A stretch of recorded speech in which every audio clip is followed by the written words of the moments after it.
Halo semuanya, pernah nggak sih kalian dengar legenda urban tentang sekelompok elit rahasia yang konon ngendaliin ekonomi dan politik negara kita? Bertahun-tahun, gosip ini terus saja berputar di masyarakat. Nah, di ulasan kali ini, kita bakal bongkar habis-habisan mitos soal 9 naga. Kita bakal bedah bareng-bareng dari datanya, faktanya, buat nyari tahu mana yang cuma omong kosong dan mana realitas penguasa yang sebenarnya. Langsung aja kita mulai yuk. Pertanyaan besarnya tuh selalu ini. Siapa sih sebenarnya 9 naga itu? Pasti kalian sering dengar rumor kalau mereka ini bisa ngatur-ngatur hukum, mainin politik, bahkan ngendaliin hajat hidup kita semua dari balik layar, kayak puppet master gitulah.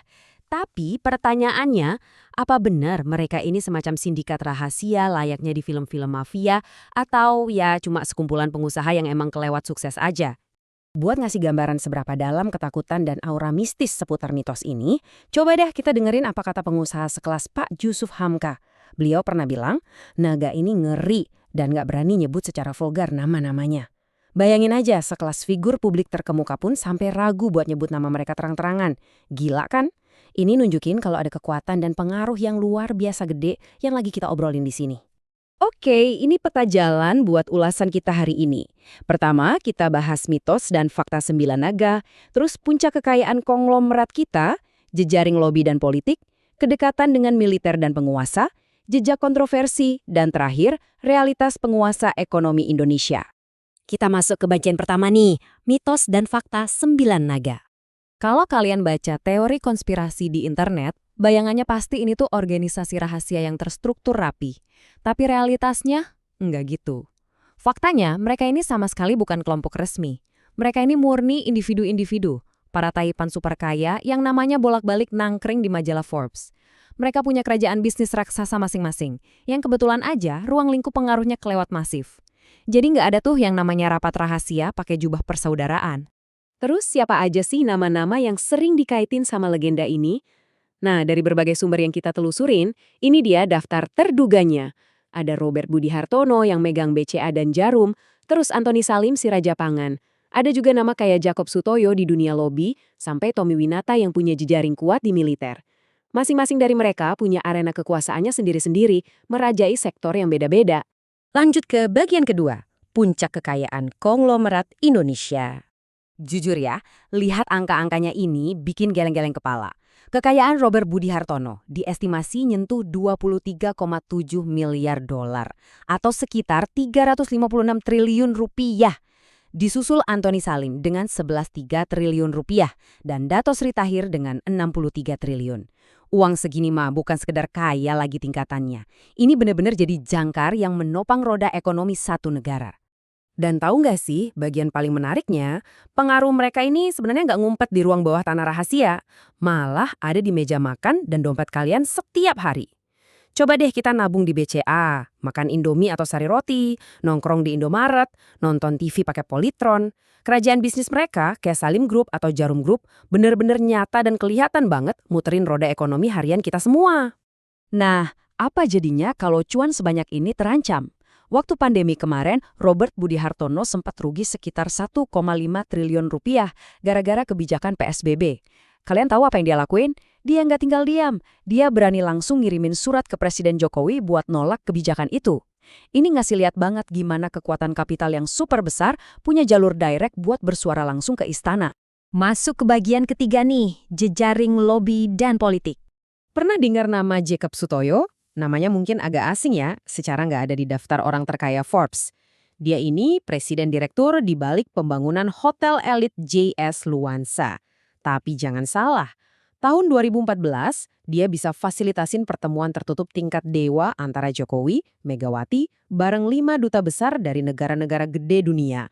Ini gila sih, bukti nyata kekuatan lobi internasional tingkat tinggi yang mainnya bener-bener jauh dari serotan kamera. Dan kekuasaan mereka ini nggak cuma main di balik layar, banyak juga yang beneran duduk di kursi pemerintahan formal. Dato Sri Tahir dan Bos Lion Group itu pernah masuk Dewan Pertimbangan Presiden loh. Bos Lion Group bahkan aktif jadi politisi dan duta besar. Belum lagi Sofyan Wanandi yang rekam jejaknya panjang banget di birokrasi, kadin, dan lembaga think tank kayak CSIS. Jadi mereka ini nggak cuma sibuk cari cuan, tapi beneran ada di dalam sistem buat ikut ngerumusin kebijakan negara kita. Kita geser ke bagian keempat, kedekatan militer dan penguasa. Kalau kita narik mundur ke era Orde Baru, kelihatan banget pola-polanya. Salim Group misalnya dapat perlindungan kuat dari lingkaran dalam Pak Harto dan sebagai gantinya ngasih dukungan finansial buat rezim. Di sisi lain, ada Tommy Winata dengan Arta Grahanya yang bisnis awalnya meroket gara-gara dapat proyek-proyek besar dari Angkatan Darat. Ini ngebuktiin gimana mereka pinter banget manfaatin faksi-faksi penguasa di masa lalu buat ngebangun fondasi kerajaan bisnis mereka. Oke, sekarang kita ke bagian kelima, jejak kontroversi dan skandal. Coba deh perhatiin omongan tajam dari budayawan Cak Nun ini. Terlepas dari gaya bahasanya yang politis banget, kutipan ini sebenarnya nangkep rasa frustrasi dan sorotan tajam publik atas kekuasaan yang terlalu mengelompok. Sampai-sampai nama Antoni Salim diseret belak-belakan.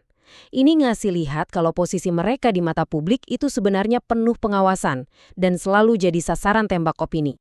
Tapi tahu nggak, manuver mereka ini nggak cuma mentok di Indonesia aja. Kita lihat garis waktu kasus James Riyadi dari Lipo Group. Tahun 1996, perusahaannya ngasih sumbangan super besar buat kampanyenya Bill Clinton di Amerika. Masalahnya, hukum federal AS itu ngelarang keras masuknya dana asing di kampanye politik mereka. Alhasil, kejadian ini meledak dan memicu salah satu investigasi paling gede di era itu. Bener-bener tembus ke panggung politik global. Dan endingnya, James Riyadi harus bayar denda sampai 8,6 juta dolar. Uang segitu gede banget loh.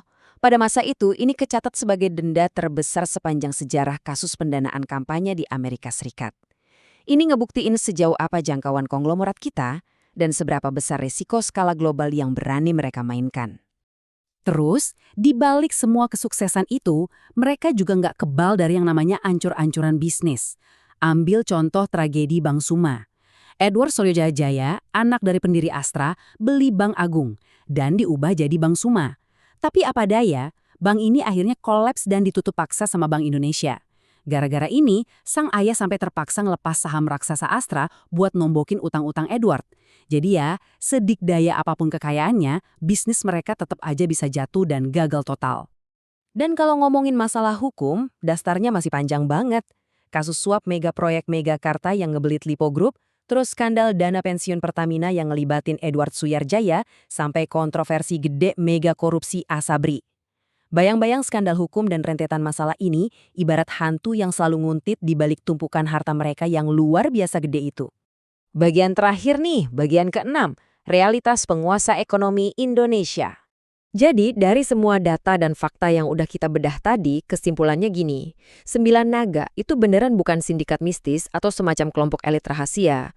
Itu cuma label atau istilah gaulnya masyarakat aja buat mendeskripsikan segelintir konglomerat super kaya yang pengaruhnya kelewat besar.